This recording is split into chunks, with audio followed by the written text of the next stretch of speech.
Şinjan Üniversitetining o'quvchisi Mahmud Mamtiman internetda tomdan otilish detali qo'llanganligi uchun 13 yillik qamoq jazosiga hukm qilingan.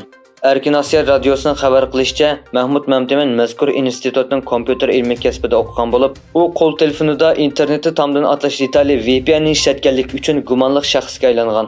Şinjan Üniversitetining Abdulli ismli bir soqchi xodimi Mahmud Mamtimanning 2017-yil tutilganligini dalillash bilan birlikda uning 13 yillik kesib o'tilganligini oshkorlagan. Deyilishicha, Mahmud Mamtiman qonunsiz uchurlarni ko'rganlik uchun davlat bexatarligiga tahdid yetkazish bilan ayblangan va navbatda tumshuq turmusida jazo muddatini o'tamoqda. Xabar qilinishicha, Amerika hukumati juma kuni Xitoydagi bosma zavodi ishlab chiqaruvchisi Nainstar shirkati va bir ximiya sanoati shirkatiga Uyg'ur majburiy emgaki va kishilik huquq dafsandichiligi sababidan import cheklamasi qo'ygan. Aloqador xizmat guruhining boshlig'i, Davlat zamin bexatarligi ministerligining siyosat maslahatchisi Robert Silvers mundaq degan: Majburiy emgakning oldini olishni ijro qilish xizmat guruhi Sharqiy Turkistonda kishilik huquq dafsandichiligini sodir qilgan shirkatlarni davomli javobgarlikka tortadi. Xitoy Tashqi ishlar ministerligi Amerika Kengash palatasi Tashqi munosabatlar komitetining Xitoyning taraqqiy qilayotgan davlatlik salohiyatini oxirlashtirish qonun loyihasini tasdiqlashga inkos qaytardi. Bayonotchi Wang Wenbin Amerikaning Xitoyni taraqqiy topgan davlat deb aniqlamoqchi bo'lganligini, buni uning taraqqiyotidagi muvaffaqiyatini qadrlaganligi uchun emas, balki Xitoyning taraqqiyotiga to'sqinlik qilish uchun ekanligini aytdi. Amerika Kengash palatasi Tashqi munosabatlar komiteti yaqinda bir qism xalqaro tashkilotlarda Xitoyning taraqqiy qilayotgan davlat salohiyatini oxirlashtirish qonun loyihasini ma'qullagan edi.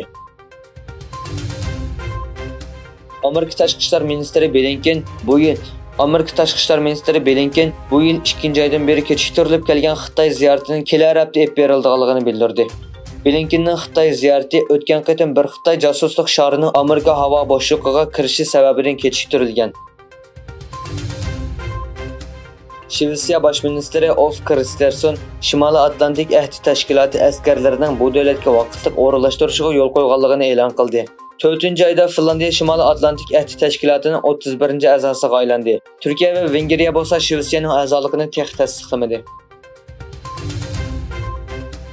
Dunyoning har qaysi joylarida islomga qarshi voqealarning ko'payishiga qarta Amerika Demokratlar partiyasining 3 a'zosi xalqaro islamofobiyaga qarshi turish loyihasini sungan. Minnesota shtatlik Avom palata a'zosi Elxon Umarning rasmiy torbetida e'lon qilgan bayonotida Yangi Jersey a'zosining Kengash palata a'zosi Gori Boker va Illinois shtatining Avom palata a'zosi Yan Shakovskining bu qonun loyihasiga birlikda imzo qo'yganligi bildirilgan. Bu qonun loyihasi yana 21 nafar parlament a'zosining qo'llashiga erishgan. Yevropa Chempionlik birlashmasining 2022 va 2023 yillik musobaqa faslining hal qilish musobaqasi bugun kech Istanbulda o'tkaziladi. Angliyaning Manchester shahri komandasi bilan Italiyaning Inter Milan komandasi musobaqada chempionlikni talashadi.